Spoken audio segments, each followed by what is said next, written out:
Theme song in 3, 2, 1. Hold on. Now.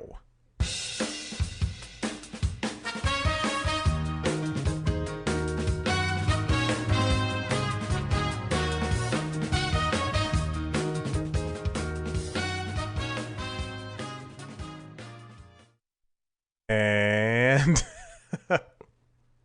I restarted this episode because I wasn't doing well on the last take. Welcome back to the Constitutionals Podcast. I'm your host, Chad White. If you did not know, this is the premier podcast for the website, cpluscomedy.com. Like I just said, it's a website. Go there. Oh my God. I'm coughing over here. Oh, jeez, Louise Peas. This is so bad. I had a great title for the last episode, and now I'm sitting here just trying to do housekeeping, trying to clean things up before I even get into this. All right, here we go. Episode 245, the Constitutional Podcast. It's a website. Go there, all that stuff. Here we have a brand new episode. Just got out of a meeting. I did just record the other podcast plus the intro for Matt Bronger's interview, and boy are my lungs tired.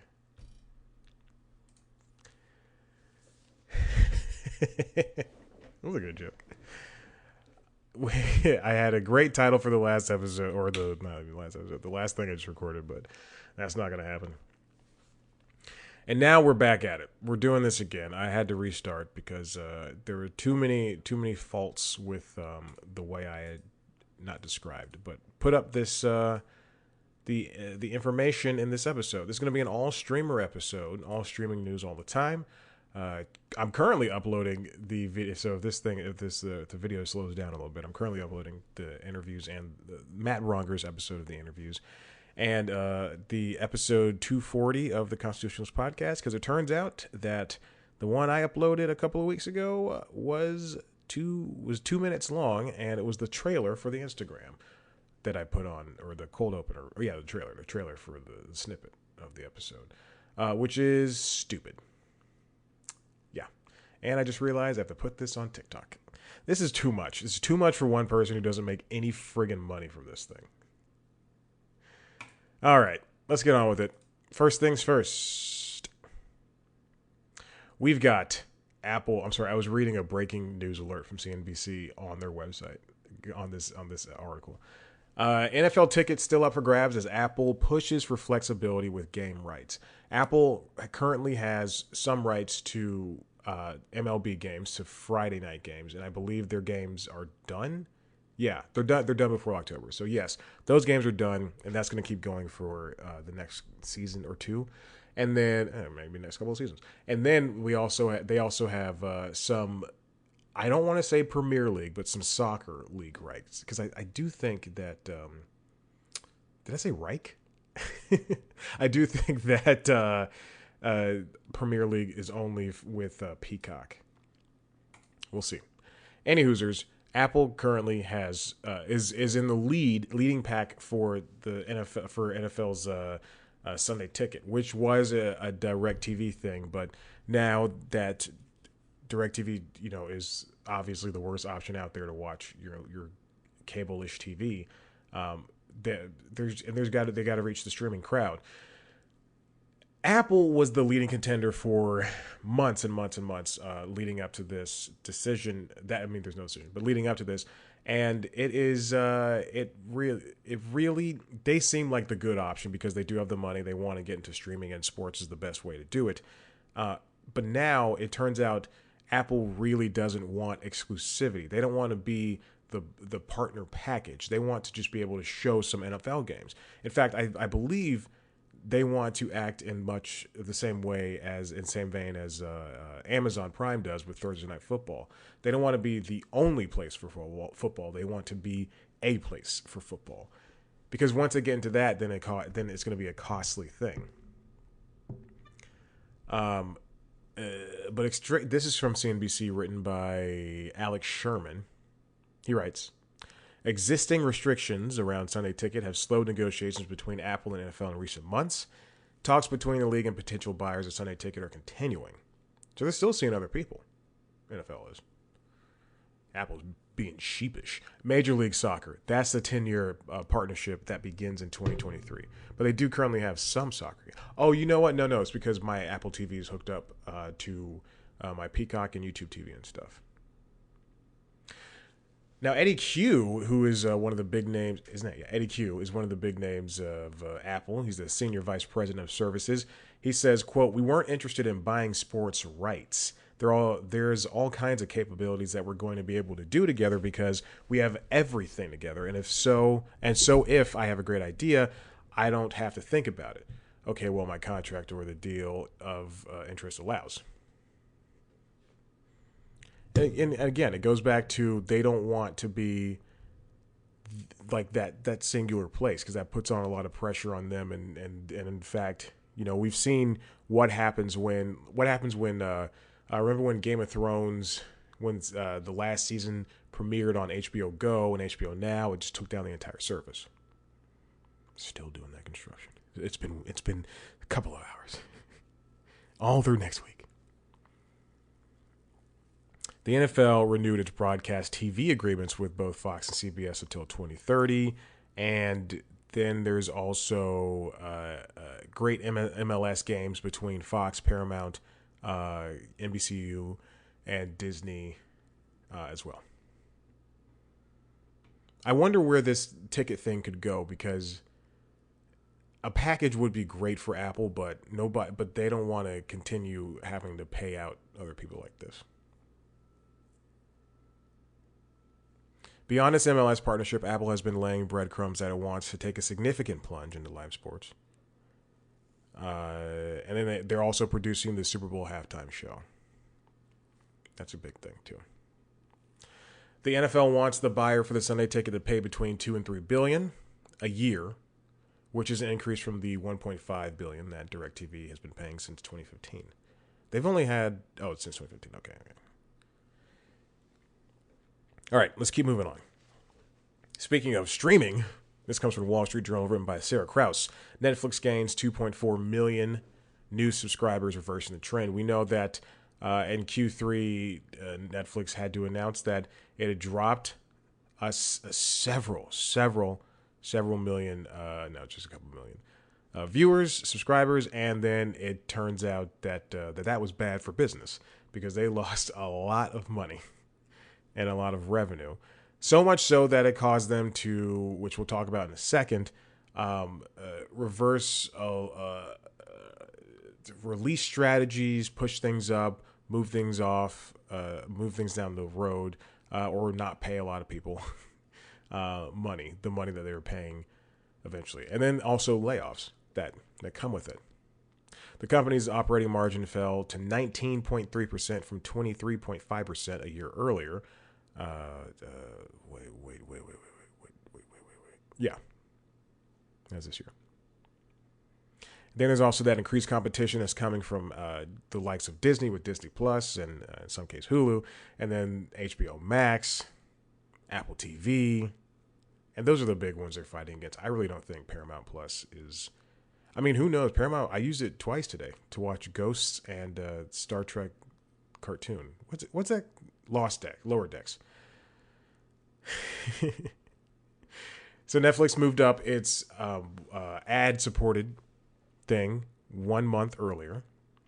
And this comes from the Wall Street Journal, written by Sarah Krause, reduce the payments for comedy specials in some new deals.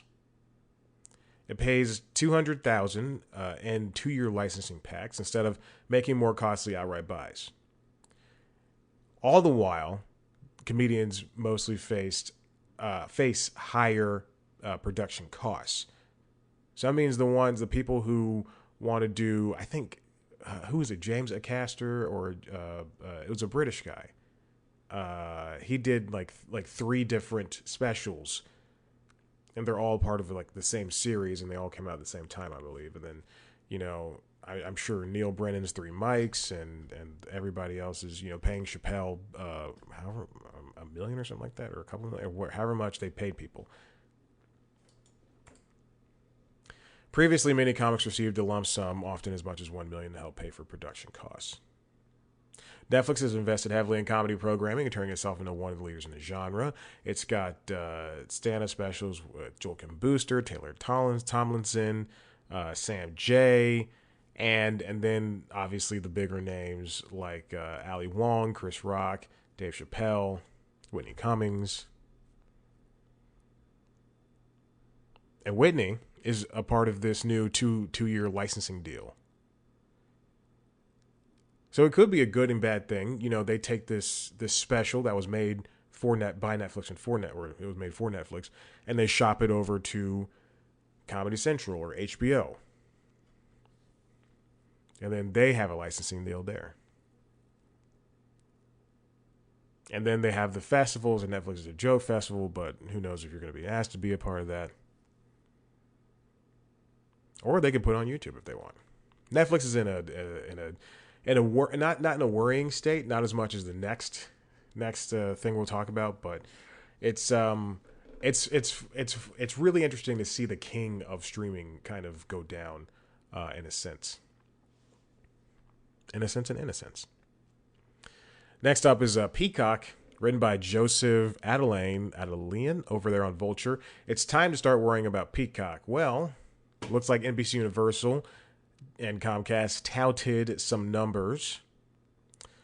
Jeff Shell is the CEO of NBCU, and he let it be known a week ago that Peacock's paid subscriber base was growing. Good thing. It has a boasted, they have a number of about over 15 million paid users, which I am. $20 for 1 year, which is not bad at all. $2 million more than the 13 million it claimed at the end of June. So 15 million paid is pretty good, but it's not that good. They also had some other numbers. As had been expected since last winter, NBCU ended a decade-long deal with Hulu, meaning where all of the SVOD stuff went straight to Peacock instead of going to Hulu, starting this current television season. In August, the start of a new multi-billion-dollar deal gave Peacock streaming rights to Premier League Soccer, which I was correct about.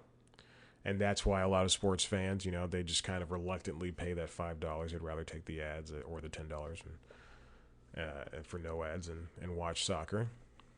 In September, NBCU shifted iconic soap opera Days of Our Lives to Peacock, taking it off of NBC, and it joins the Days of Our Lives streaming show as well. Peacock also continued to take advantage of increasingly short window between Universal movies, which is good. Minions: Rise of Gru and Jurassic World Dominion both landed on the service within a couple of weeks of hitting DVD and home. But Honk for Jesus Save Your Soul hit it day and date with theaters. Halloween Ends did the same thing, as well as I think Vengeance, because that is also on my list that I want to watch. And then Peacock, the last quarter saw Peacock unleash a heavily marketed end of summer promotion with the $20 per month or $20 per year thing. Now it's so with the numbers going up and then the movies hitting and the movies be hitting, yo. Throw my car off a cliff. with sports and movies seemingly helping Peacock do well, when it compares to, let's go back to the King of Streams, Netflix. King of Streams. If you disagree, you remind me who made you king of streaming. I did it. That was pretty good. Now let's take Peacock and try to compare it over to Netflix, and as well as HBO Max. And then you were previously talking about Apple TV Plus. I was going to say Apple Go. Can those numbers really compare? Because if you look at Disney Plus, when it launched in 2019, it had 26.5 million subscribers. Obviously, now it's got way more than that. Peacock is just getting to that. Peacock is just getting to 15. And Peacock has been trying to find someone to bundle with it. I've also read that, and nobody wants to. I don't even think it can find companies to, like how Paramount Plus is teaming up with Walmart, and if you have Walmart Plus, then you get Paramount Plus.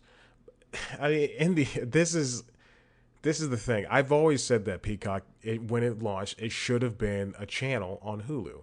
It should have been a channel on Amazon Prime channels. It should have been a thing that's an add-on instead of being its own service.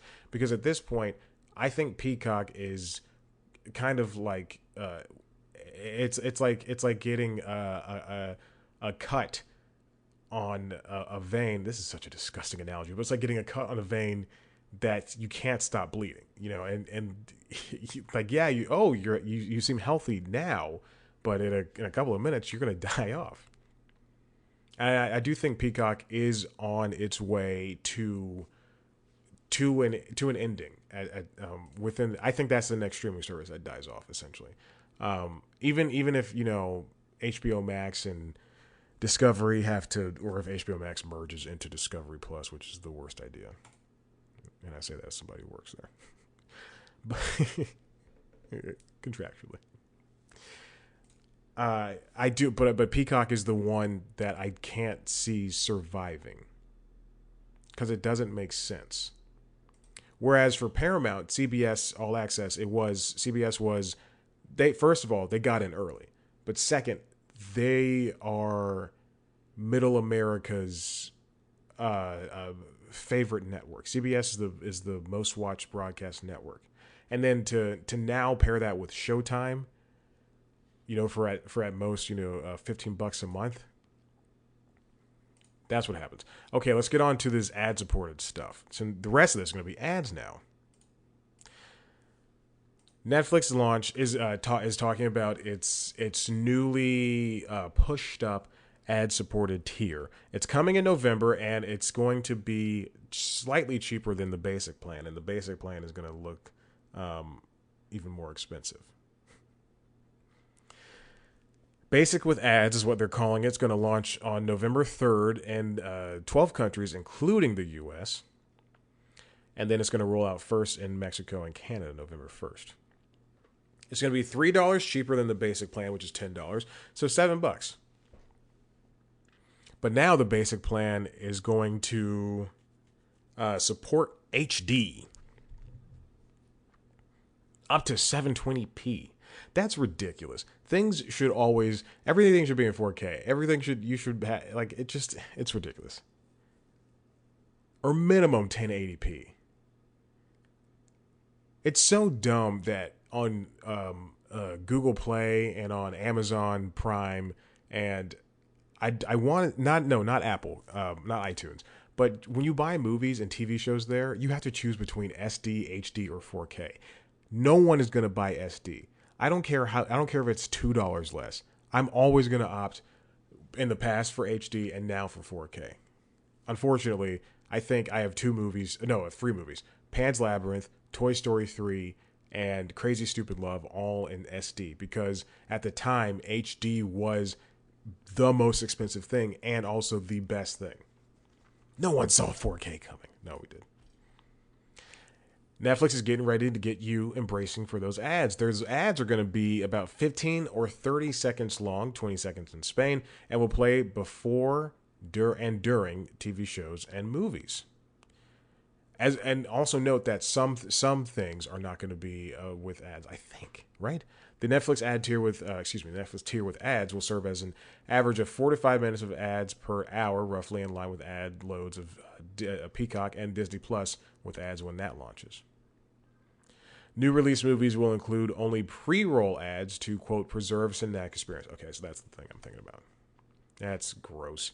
If paying for this stuff and ad, like if all of your streaming services have ads, then just don't do that. Netflix has been asking for about $10 million minimum commitment in annual ad spending for agencies, according to ad buy sources and stuff like that, in September 30th. So $10 million. They want you to, if you want to advertise on Netflix, which is, again, the biggest streaming service in the world, then you've got to be able to fit that bill. Foot that bill.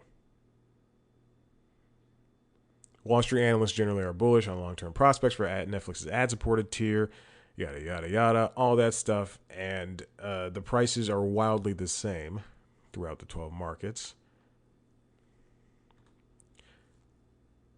As it turns out, Sarah Krause and Suzanne... Did I say who wrote that last one? I'm sorry. Hold on. Let me scroll back. Todd Spangler wrote that for Variety. But as Sarah Krause and Suzanne Vranica write for the Wall Street Journal, Netflix is scrambling to learn the ad business it long disdained. Before they landed that $10 million commitment, they had to buckle down and know the ins and outs of how ads work. Now, they've already done ads before, just buying Netflix ads, but they've never had to put it into their shows and movies, and then also work with Disney, Paramount, NBC, Universal, and Warner and Lionsgate and the other big studios, because they have to now pay them money to run ads on their movies and shows, which is what I've been saying years ago. I said Netflix needs to go and not get acquisitions. They just need to produce their own stuff. I think that would be best for them. Let Hulu deal with acquisitions. Let everybody else deal with acquisitions. Netflix is big enough to charge $20 a month for 4K, and then also not have Friends or Seinfeld or what have you. Reed Hastings is helping out with this. The guy who's the CEO. They've got big competition though. Amazon's doing ads with Freevee. HBO Max is doing ads. Disney, everyone's doing ads now. This is way too long of a post for me to even pretend to scroll through. and pick out quotes. What I typically do, that's what I do, is I scroll through things and I pick out quotes. Reed Hastings wrote in 2015 on a Facebook post, "No advertising coming to Netflix, period." But they've had to do a little bit of about face because of the growing. I was gonna say Hulu, but the growing competition. And then they also have to deal with festivals and things, and the success of shows like Squid Game. It's a big business that they have to deal with, obviously, and but they have to really pick and choose who they want to do these ad things with. They chose Microsoft. There's tension with Comcast. But they got it done in the end. It's been a bumpy road for them. And they're asking for all the money in the world. Suzanne Veronica writes for Wall Street Journal, Netflix seeking top dollar for brands to advertise on its service. They met with some ad buyers. Netflix is seeking to charge advertisers roughly $65 for reaching 1,000 viewers, a measure known as CPM, or cost per thousand. That's a big number. They're charging like not close to Super Bowl, but it might as well be streaming Super Bowl. Streaming Super Bowl. Eventually, they're expected to charge $80 for every 1,000, which is a wide margin. Let me read that again. Eventually be able to charge. Yeah. However, this does not change their tone when it comes to how you should view their quote-unquote content. This is from Andrew Webster over at The Verge. Netflix is all in on binge watching, which is what helped them build up to who they are today. When they did their recent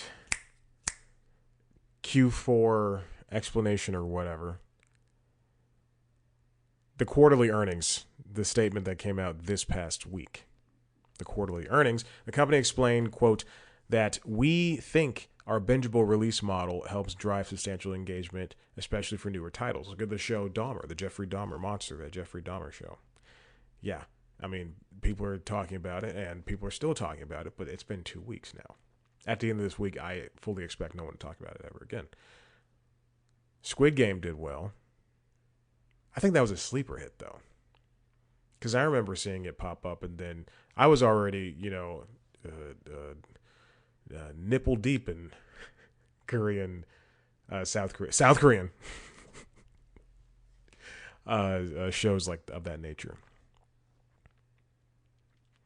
They also say, quote, it's hard to imagine, for example, how a Korean title like Squid Game would have become a mega hit globally without the momentum that came from people being able to binge it. That's true. However, I do think there are platforms like Disney Plus, HBO, and Amazon and Hulu to that extent that have proven that people are still willing and able to wait and see these things through on a week-to-week basis, especially if you launch with 3 episodes at once. Shrek girl, what's her name? She-Hulk. In my head, I was like, it's Shrek. And then I went, no, it's not Shrek. And then out loud, I said, Shrek. Shrek girl. Shrek girl. Shrek girl is my favorite superhero. She-Hulk. She-Hulk launched with 3 episodes, and so did Andor. Or 2 episodes at least for those. But that gets you hooked, and that makes you go, okay, next week I can't wait to tune in on Thursday to watch She-Hulk. I can't wait to watch Only Murders in the Building on Tuesday. I can't wait to watch Reboot. Reboot is so good on Hulu. Go watch it. But it's so great to watch these things week to week and experience a whole story together. I had to turn off the mic for a second, clear my throat. But it's great to experience a whole story together as opposed to, oh, I'm 6 episodes behind. I gotta, like no one can. But when She-Hulk comes out and there's some feminist blog writes that was almost alt-righty, and I'm not gonna say things like that anymore. But when some websites like She-Hulk is great for women of all ages, something like that. And then the next week, She-Hulk has defined, what it's like to be a female superhero. It's good to see those things, even if I don't read that crap. But it's good to see those things help push that show forward, because that's exactly, I think, what they're aiming for when it comes to this week-to-week thing, week-to-week basis. Now, when you have a show like Evil on Paramount Plus, or if you have a show like Teen Titans season 4, or excuse me, Titans season 4, or Doom Patrol season 3 or 4, whatever season it's on, and you say we're going to do 6 episodes in December and the rest are going to follow in spring, that pisses me off. That's not to say Netflix isn't going to stop or do binging for everything. There's they did like that 1984, the Murder Street. It was like 1 movie a week for 3 weeks straight. Same thing for Guillermo del Toro's Cabinet of Curiosities, which I'm sure doesn't star any people of color. It just only stars white British guys. I'm sure. I don't know. I've never seen the trailer. That's going to release 8 episodes over the course of 4 days, starting October 25th. That's great. Stranger Things season 4 is going to is split into 2 chunks, weeks apart. I mean, yeah, you can definitely do that. Hey, good news, those videos uploaded. I mean, they uploaded minutes ago, however long this thing is. Oh, we're going to a good time. We're going to go to a good time. And now we'll shift gears over to Apple. That they're, hold on, wrong one. Apple's rumored to do a video ad inventory next year. Now, they're already $5. So my assumption is Apple is going to raise that to 7 or 8, because it's just too much. Like, even if they set aside $1 billion, which is like a tenth of a 1% for their cash in their bank, they still want to make money on this thing. So I'm guessing that next year Apple TV Plus will raise in price to $7 or $8, and then the ad-supported tier will be $5.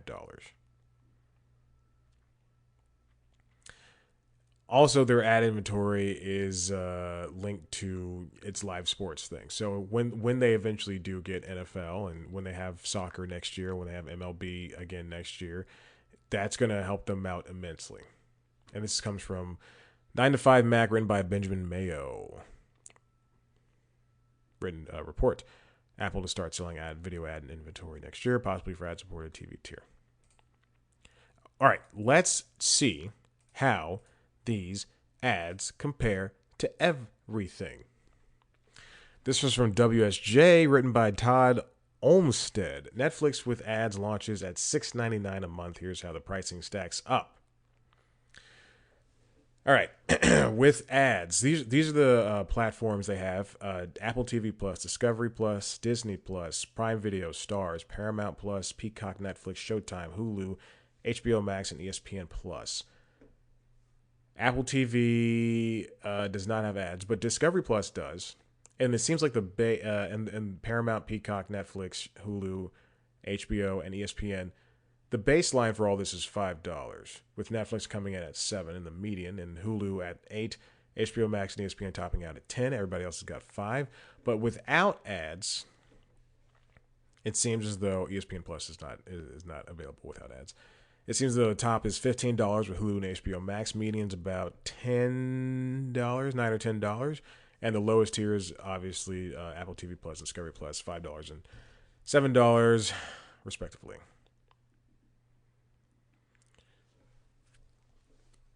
This new tier is going to, I guess, help households who are conscious about, again, but it's only one. You get 720p HD video and you get one profile. So I don't know how this helps out people in the long run, people who are cost conscious, unless you are in a home where you watch TV together and that's it. And you watch one TV together and that's it.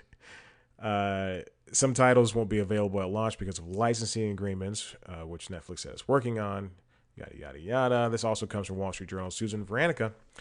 Netflix and other streaming platforms are embracing ads, but will the advertisers love them back? And that's the thing. Are advertisers going to want to play ball with Disney and Netflix and Comcast and Warner? And will they want to have their ads running alongside a Game of Thrones or a She-Hulk?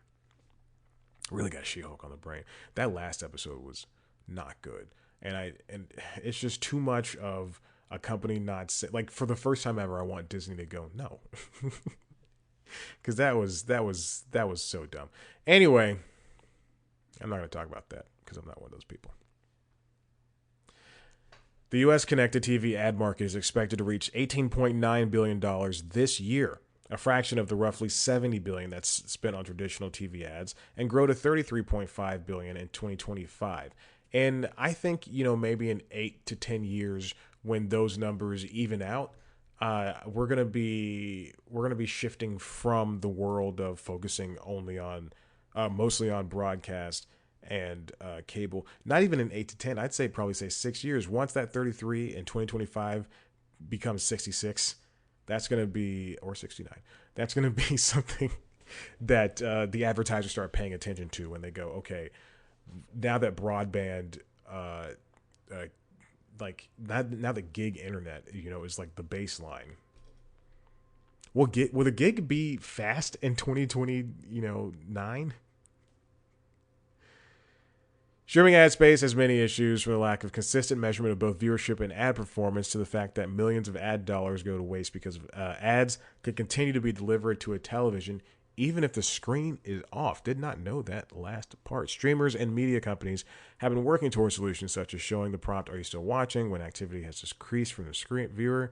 If the viewer doesn't respond, the streaming server shuts down. I don't know, man, because I just went, case in point, I was watching Night Court on Prime Video, technically on Freevee, but on Prime Video because I don't want to download another app. And it had a minute, 105 seconds of ads in the middle of the episode. I got up. Oh, I was playing Pokemon Legends of Arceus, a game I bought yesterday, and I had not, no, a game I bought, yesterday, and I had not had a chance to sit down and play it. So I started that, and then I peed. All in that time frame. I turned on the game, went to the bathroom, peed, came back, played some of the game while the 105 seconds was still going on. People overreact, especially online. They go, "I don't want ads. I don't want ads." I use that time if it has ads. If there's no escaping the ads, especially for a free platform like Pluto or Tubi or Freevee, uh, it I just get up and go and do something else. I'll go to the kitchen. I'll get a snack. I'll pour some water. I'll play with the cat. There's other things you can do. You don't have to sit there and watch an ad. If you're on the computer, go to a different screen. Except for there are some video platforms, and I can't remember which ones. But if you go to it used to be Hulu. Like if you went to a different screen, then it would stop the ad, or if you muted it, it would stop the ad. It's crazy. They talked. They talked to Kelly Metz, who's the managing director of advanced TV at Omnicom Media Group, and Adam Gerber, who's the executive director of U.S. investment strategy for Group M, talking about the transparency for ads and the wasted dollars and consumer experience and all that stuff. Streaming ad revenue by company. Hulu, 3.77 billion. YouTube, 3.06. Roku, 2.25. Pluto, 1.24. Tubi, 0.83. Other, 7.74. And then you have to find, along with the wasted ad dollars, the lack of proper measurement and all that, you have to find, and the consumer experience, you also have to find what shows are going to be popular. Because no one knew that the Dahmer show was going to be that popular. There's another Dahmer show, I think it's a Dahmer show, on Peacock. My friend for dinner, or something like that. I refuse to look things up. However, one of those did well, and one of them's not. One of them you hear about, one of them's not doing well. Going back to the Peacock versus everybody argument. Same thing. Rings of Power, that's going to be a big show, but Paper Girls, that's not necessarily the biggest show. And as a result, it was canceled. It's all up in the air until it lands. Like, you can't even Emily from Paris. I'm sure if you go back and look at the first trailer on YouTube, it has, it's got likes out the wazoo. But no one likes that show. Everybody, it seems to be a big joke. As much as I love one of the stars. I'll let you guess which one. It's Ashley Park. It is very true. So yeah, there's that. And then the final thing here, this is from Dade Hayes over at Deadline. And streaming original films and series alone aren't the draws they once were, survey finds. Games, sports, news, and audio should be in the mix. And this goes back to the last episode of the podcast where I talked about Spotify, where Spotify podcasting was huge. And now we have on HBO Max, you can listen to a Batman podcast on Hulu, or excuse me, on HBO Max, right there on the player. And same thing. And there's also like the Game of Thrones podcast. Issa Rae has a Insecure podcast on there. You can listen to so many things on the HBO Max app. It doesn't make sense, but you can. And sports obviously is a big thing, but games are a big thing now because Netflix wants to get into gaming. That's why they bought the studio that made what is that game called? I can see it in my head. Ox City. I own that game. I own it. I have yet to finish it. I did play it. God, now I got to open Steam and I have to see what the game is. Oxygen? It starts with an O. Hold on, I will get this. I'm looking at myself in the monitor. It's I have it on Switch. I have it on Steam. I also have it on PlayStation. What is it called? Oxen.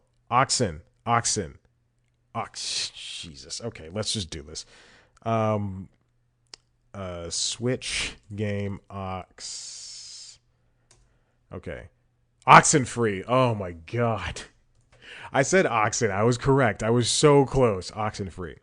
You're like, they have like a ghost in the radio or something. I played 20 minutes of it. And I said, all right, I'm tired. That was like 7 years ago. A Switch has been out for what, 6 years, 5 years, 6 years? You can read this study What will they pay for? The mind of the modern subscriber from Consumer Insights Division of Publishers Clearinghouse. That's what they're talking about. They're saying they polled about 15,000 Americans. Wait, no, excuse me. Oh no, this is just what Publishers Clearinghouse is known for. I'm sorry. Don't do that. They did not poll anybody. But ask which categories of offerings they would be most inclined to pay for. 39% of respondents, excuse me. Yeah, they did poll 15,000 Americans. I was right. They teamed with TV industry veteran Evan Shapiro to analyze results. 39% of respondents cited movies and scripted TV, the biggest pieces of the pie. Sports is 12%, music and podcasts 11%, and gaming 7% in other notable categories. Among 18 to 34-year-olds, gaming jumps 15%, and podcasts and music spiked 16%. It's very clear that people have outside interests that aren't just scripted and movie affair. And in the same vein, why are we producing reality shows anymore? We need to stop. And game shows, let's stop it. Sports, music, and podcasts and gaming is where it's been. It's where it's at. And that's why it points to, Netflix is going to start producing games. You can already access some of the games on the Netflix app on your phones and iPads, but that'll just take you to a different app. I guarantee we're gonna have a Netflix like cloud gaming app in the next 2 years. Something along the lines of Xbox Game Cloud, Game Pass app. That is just going to be, Netflix gaming essentially, like Spotify Live, except better, hopefully. Disney has also been making strides in gaming. They have that new free-to-play Disney game, Dreamville. I don't know. That's a game I'm not going to play. Actually, you know what? I take that back. I probably will boot it up once and then go, I get it. Surprisingly, while income correlates with the acceptance of paying for content, it is not the all-determining factor that would initially seem to be. Even lower income brackets among consumers under the age of 45 have a pretty high willingness to pay. That is very true, according to the survey. I would think that people, no matter what, they want to pay for something and not have to just deal with the crap that surrounds it. So even with this Netflix with ads and Disney Plus with ads, cheaper on paper, but at some point they just want to pay, $8 and watch something. People want to pay $8 and watch something. As income increases, so does interest for paying for sports. Yeah, it makes sense.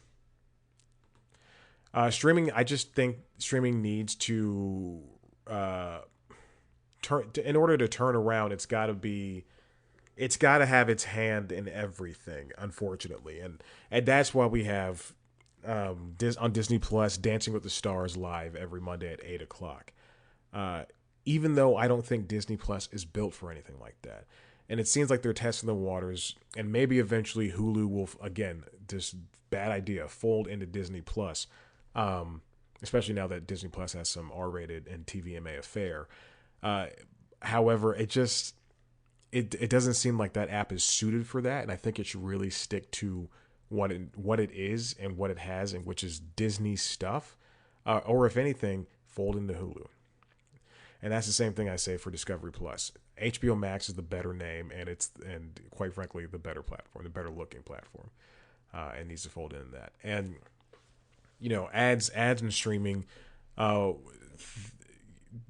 Years ago, people would have said no, but it's same thing. Reed Hastings wrote 2015 on Facebook. No ads. But times are changing, and you have to go along with.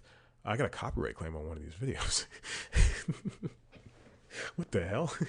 But you have to go along with where the audience is going. And right now, I think the audience, they see all of these streaming platforms, and yes, they have the option to not subscribe, which hurts you in the long run. Eventually, there's probably 10,000, a million people out there going, okay, I watched the Dahmer thing. I'm going to not subscribe to Netflix anymore. And they're done subscribing to Netflix. And they're going to take that money and put it towards something else or save it or, wait until there's another thing. Or then you have people like me who just subscribe regardless. But then, when you have these ad-supported tiers, maybe somebody will go, $5 isn't that bad, or $7 isn't that bad, and I'm the only person, or me and my wife, or me and my husband, same-sex couples or whatever, it doesn't matter. Or me and my one child. I don't know. Don't cancel me.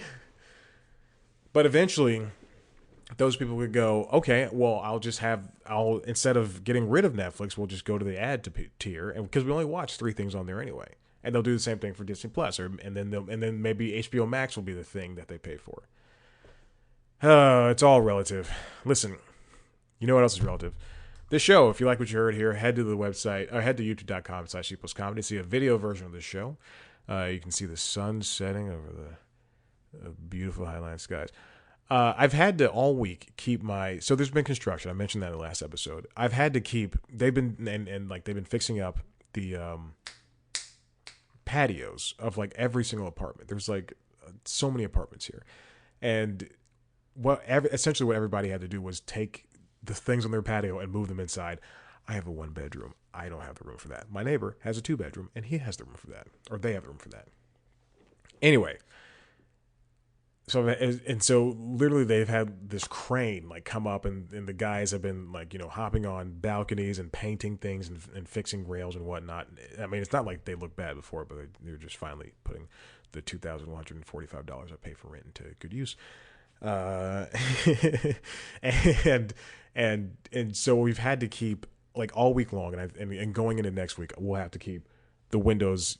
I mean, if you don't have to, but it's strongly suggested you keep your windows drawn, your blinds, your shades closed, and all that stuff. And I've gotten no sun all week. My poor plants, they're sitting like that. So anyway, you can see me sitting in it's not dark. The sun is still out, and it's only 4:00. However, it is noticeable. There's a noticeable difference. Noticeably dark in here. There's that. YouTube.com/C+comedy to see a video version of me explaining this. As well as news time, I'm 20 episodes behind, and I swear to God, before the end of October, I will have every single one of those episodes up. I promise you that. 20 episodes next week. It'll be, I'm behind 20 episodes next week, but I will have 20 episodes up. We'll also have, I also have interviews with famous comedians and sometimes not so famous comedians, but the ones who aren't famous at all, I've stopped talking to. It's so true. If I have more Twitter followers than you, come on. Anyway, people like Mo Welch, Subha Agarwal, Michelle Ortiz, Alyssa Limperis, Matt Bronger, who else? Bobby Moynihan. I talk to the best of the best in a show called The Interviews that lives here on this podcasting RSS feed, as well as the video is on youtube.com/C+comedy. You can see me talk to people from now on. I don't do audio anymore. I do video. Twitter, Instagram, TikTok @C+comedy. Me on Twitter and Instagram, because I'm an adult, I don't need TikTok, @ChadBlackWhite. Like us on Facebook. Rate, review, subscribe. Tell your friends about this dumb show so I can make some money. I need a supplemental income. And thank you for listening. I do very much appreciate it. Go have yourself a great day. Goodbye.